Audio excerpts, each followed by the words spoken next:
কিরে মামা আজকে রেজাল্ট বের কথা? রেজাল্ট বাড়িছে। আচ্ছা রেজাল্টটা দেখতো।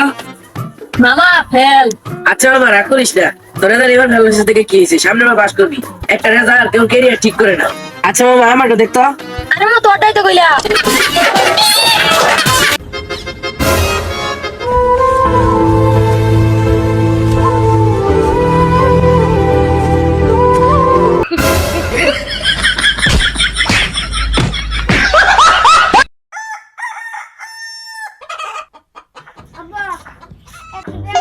একশো টাকা কি করবি? 50 টাকা 20 টাকা দিলে হয় না?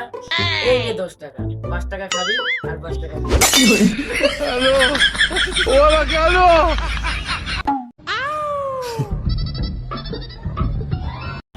কাকা একটা কথা জিজ্ঞাসা ছিল। কবাতি যা। কাকা গার্লফ্রেন্ডের লগে ঘুমাইনি কি পাপ? গার্লফ্রেন্ডের নগে আসলে বাতিজা, গার্লফ্রেন্ডের লগে ঘুমানি তো পাপ না, কিন্তু তোরা তো ঘুমাবি না।